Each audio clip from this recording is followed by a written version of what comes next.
Up next we have Marieke Rodenrijs. And Marieke is a seasoned product marketing leader with 12 years, more than 12 years of experience in B2B SaaS. She worked with platforms serving over 1 million customers, but she has loads of experience up her sleeve. She's been a founding product marketing leader 3 times.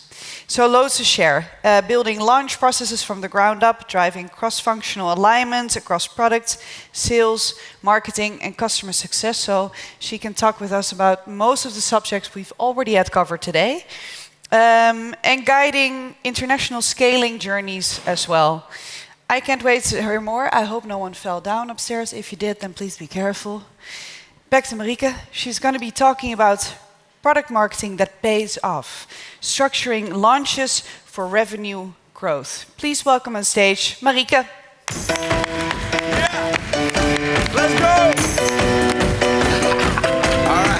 All right, okay. All right, okay. All right, okay. Hello. There you go. You can leave your drink wherever you like. You can put it here up on the booth with us. And take it away. Bit of a cold, so I put my water there. Okay. Hello, everyone. Good to be here today. I hope you have an exciting time so far. So as mentioned before, I'm going to talk today about product marketing that pays off, structuring launches for revenue growth. First about myself. My name is Marieke Rodenrijs. I've been 3 times founding PMM, so that means that I've built product launches and processes from scratch 3 times at different organizations. I've also spent over 12 plus years in B2B SaaS, so I have seen a lot of successful launches so far, but also a lot of launches that actually failed. Today, I'm the director of product marketing at Sana Commerce. That's a B2B e-commerce platform, and outside work, I'm a mom to a 3-year-old daughter. So we all know this stress, right? Right before a launch, the chaos in Teams and in Slack. People are asking questions like, is the launch even about to happen? We have our sales teams asking for objective handling facts. And this is my word nightmare, sales leaders or teams already starting to sell a product without it's officially launched. And then what I do see in this chaos is that there is always one common issue. And that is that people do see that product readiness is the same thing as launching a product. And if you ask me, that's fundamentally wrong. Because for launching, you need pricing, you need packaging, messaging, positioning, your demo stores need to be in place. There is a lot more to take care of when it comes to launching a product. Also, according to Gartner, when you see here on the screen, is that most of the launches, it's not moving, is that most of the launches do not fail because of the product, but because of go-to-market teams are not really executing in the right way. So if it's not the product, so why our launches do fail? So most of the time, we are basically too late, right? We have a launch scheduled, but we don't even have like a proper team together that is actually going to make this launch happen. Second of all, we are unprepared, meaning our go-to-market teams are not even enabled, so they don't even know what to sell. And then the third one is that we are targeting basically too broad. We have no clue about our ideal customer profile. So I've seen it happen many times, even when you work with the most amazing teams, that this is going wrong. So how to solve that? So over the years, I've started to use the BOLD framework. And it's basically 4 non-negotiables, if you ask me, to turn a product launch into a revenue-driving launch. So when we go into all of these steps, when you talk about the B of blueprint, right? It's about treating every launch as a mini go-to-market motion. And this basically prevents from chaos in the end. The O stands for orchestration. And it's all about that every milestone, every deliverable is locked down, right? And is transparent to everyone. Then launch the enablement, the L, is all about if your go-to-market teams aren't ready, your market isn't either. And then the D from demand and targeting is that basically if you're aiming at everyone, you're aiming at no one. So let me go over all of them step by step. So let's dive into B first.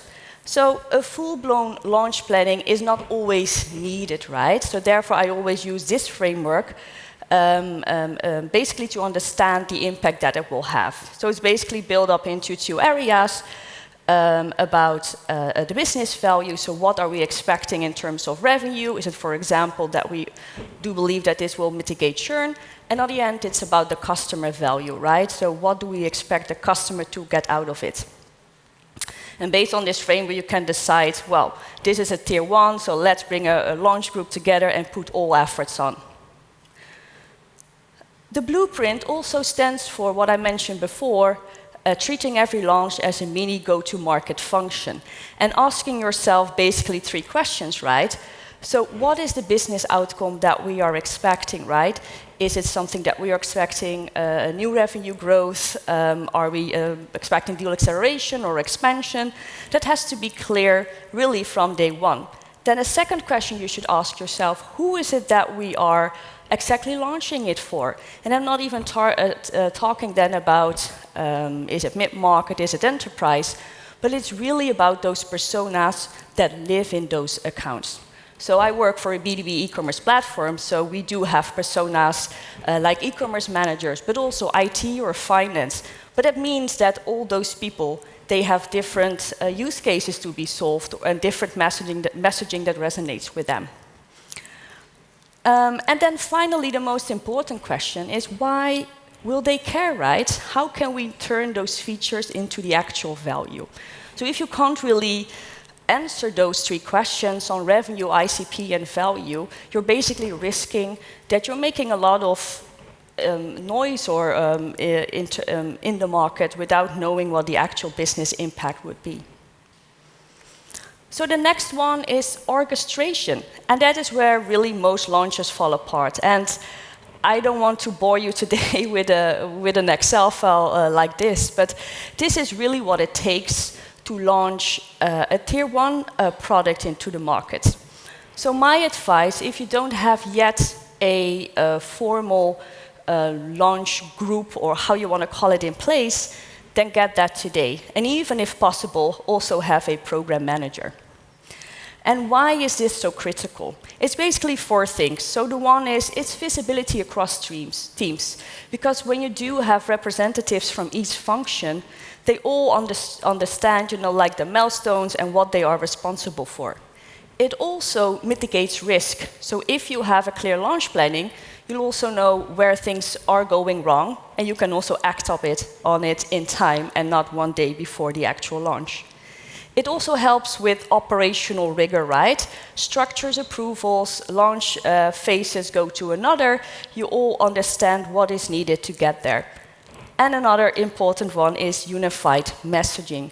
Because you have this cross-functional team together from different teams and departments, the messaging already starts to roll out. Everyone is talking the same language.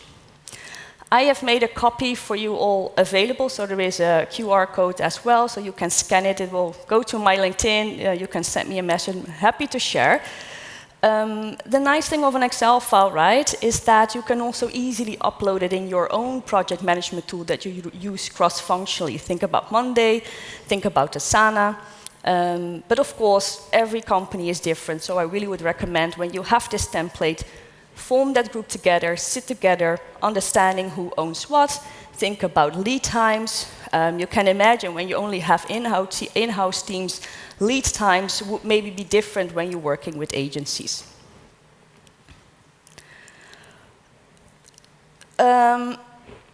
Oh, so I thought I was already on this Excel file. I'm so sorry, I forgot to click.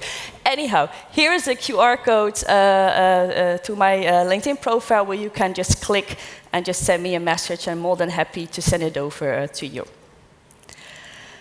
Then the next one, I will check. Yes, that's the right slide. I will go through all the steps just in a nutshell for today for you to understand better what it is all about.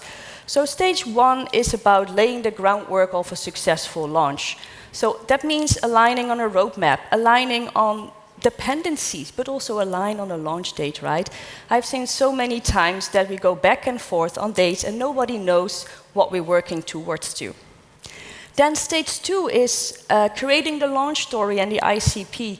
And that is where really product marketing comes into place. And that is at least where my team spends most of their time on, is that they're creating the launch story that's not only for internal, but externally, and making sure that everything is aligned in the right way.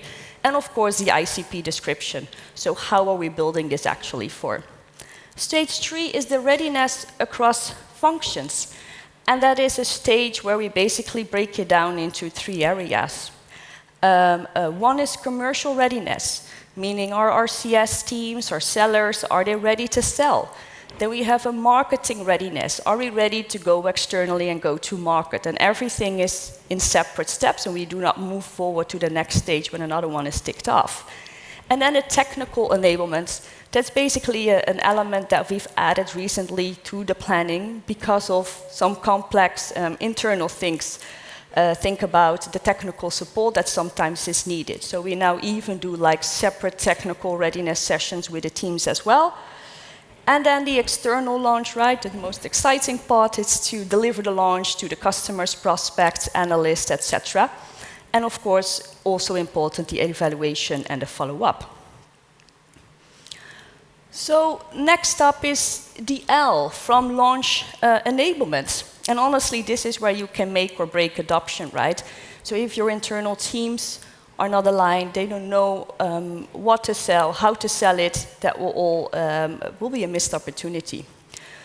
So for me, it's not enough, right, to email them an email like, hey, here you have your battle cards and good luck with it. So you really need to build that excitement internally first.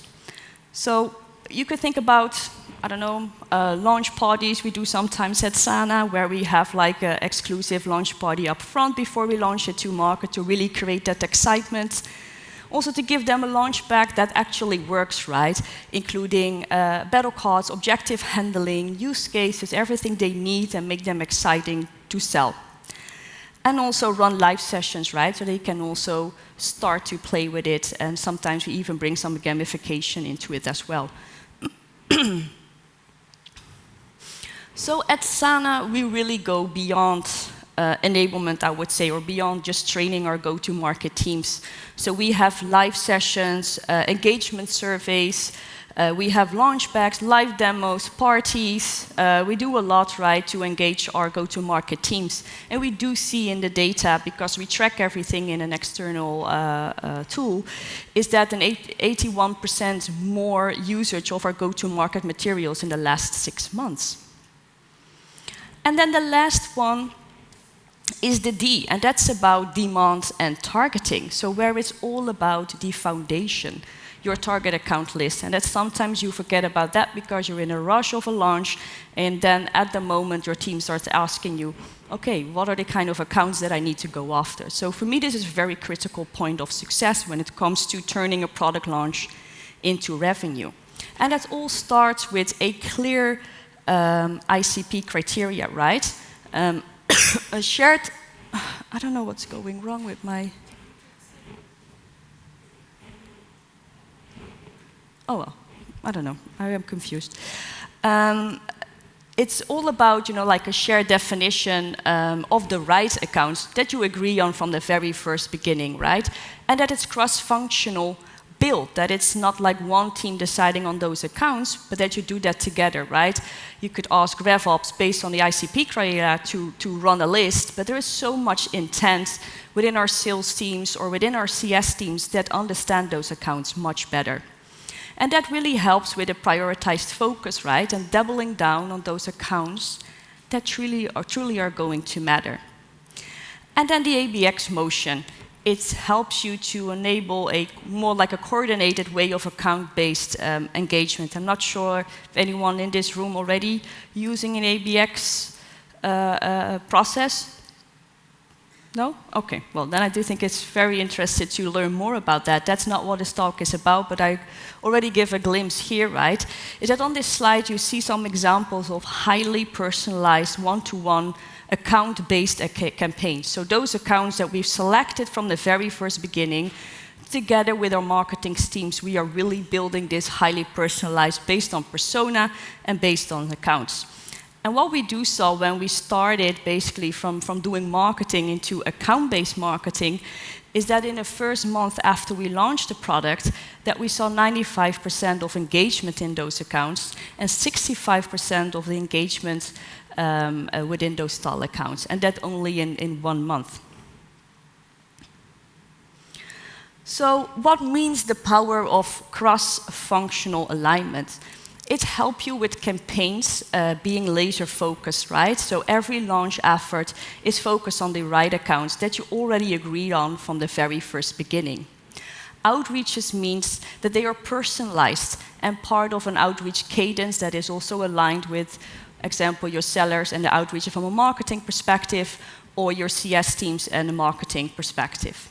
And follow-ups are coordinated, right? Because everyone stands behind those accounts from the very first beginning.